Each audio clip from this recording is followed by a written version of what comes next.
Church of Tjolgtjar. Last time you learned that the words which describe the Creator do not exist in vocabulary or thought, that the doctrine is composed of scattered teachings from Atlantis, and the meaning behind the Rosy Cross.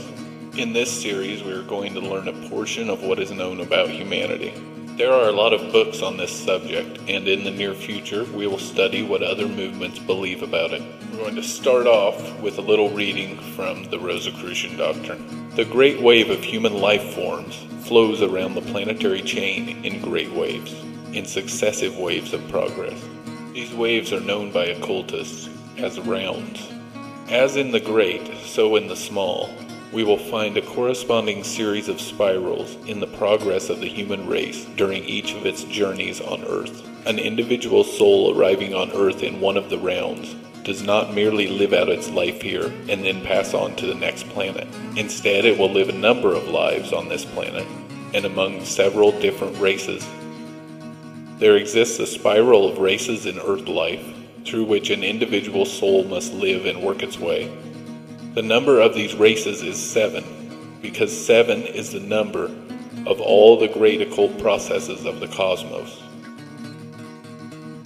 There are 7 great rounds of human progress around the chain of worlds, and in each round there are 7 races in which the individual must manifest. The present round of the human race is the 4th round. Each of the 7 races of the present round of the race occupies the earth for a great period of time. The majority of humans on the earth now belong to the 5th human race, though there still exists some stragglers from the 4th race dwelling here. Each of the 7 races of humanity are subdivided into 7 sub-races, and each sub-race is divided into 7 branches. The time which each great root race of the human race flourishes on earth is sharply marked off from the time of the one succeeding it by the great convulsions of nature which destroy practically all traces of the preceding civilization. These convulsions leave behind few survivors. This is an important thing for people to learn. The whole process we go through on this planet and others. This is a process that is really hard for a lot of people to understand. And even when you try to break it down into the smallest parts possible, it's immense. So here we go, trying to make a long story as short as we can. And considering the nature of the subject, that's going to be a really hard thing to do. But we know currently that we are existing in the human race's 4th round. And most people belong to the 5th race, although some survivors of the 4th race are still here. The human race is alive through 7 great rounds on the planet, and the soul will incarnate within each of the 7 sub-races of the whole human race, continuing its travels through the 7 rounds of existence. Each individual round could take thousands or hundreds of thousands of years. When the human race flourishes, nature's wrath follows. No man will know the time allotted between the intervals. Traces of civilization will remain on Earth for another round, just like today.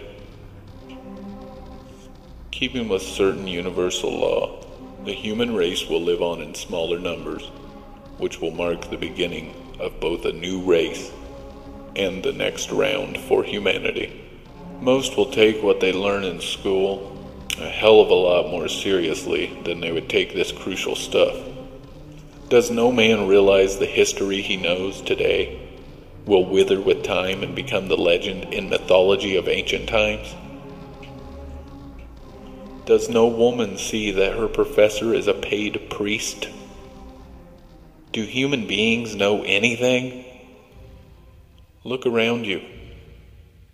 That's the real proof that the Rosicrucians and other ancient orders who took their knowledge entirely from the past are right about things like the rounds and the spirals, and their forgotten prophets were telling the truth about the present dark age that we seem to be living in. The next portion of the book is going to tell us a lot more about the process that led us to where we are today. here as the fifth race in the fourth round. The first race of the fourth round ranged from a gross type scarcely above the brutes up to a barbarous type. The higher types reincarnated later as the higher individuals of the second race, and the lower types of the first race constituted the lower subdivisions of the second race.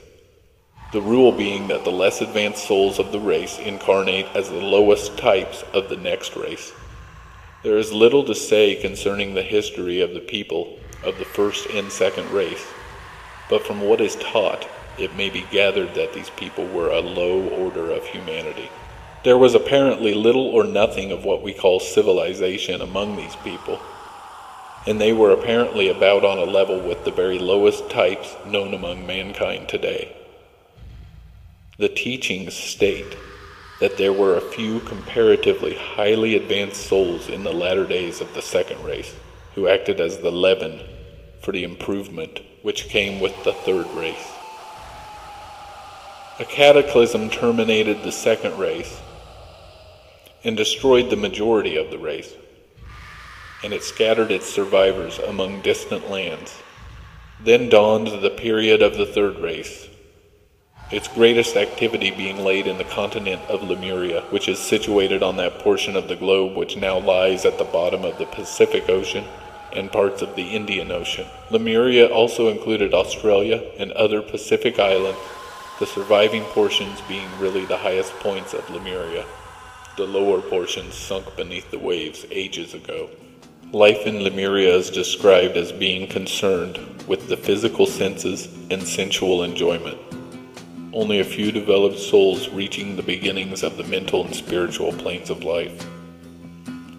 Some few made progress and were saved from the general wreck in order to become the leaven which would lighten the mass of mankind during the next cycle.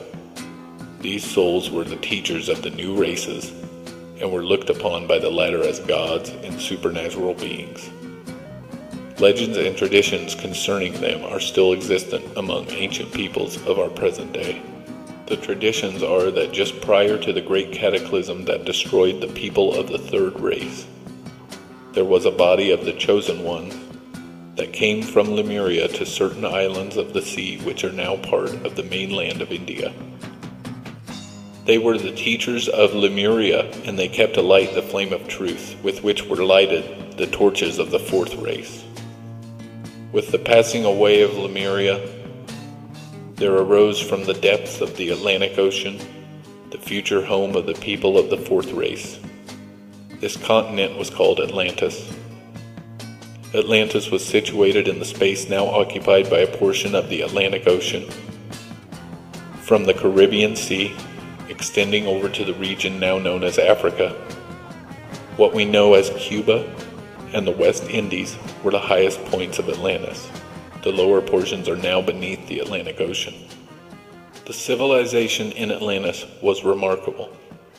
Its people attained heights which seemed incredible to even those familiar with the highest achievements of our time. The chosen ones preserved from Lemuria, who lived to remarkable old ages, had stored up within their minds the wisdom and the learning of the civilization which had been destroyed. And they gave the Atlanteans an enormous advantage at the start. They soon attained great advancement among all the lines of human endeavors,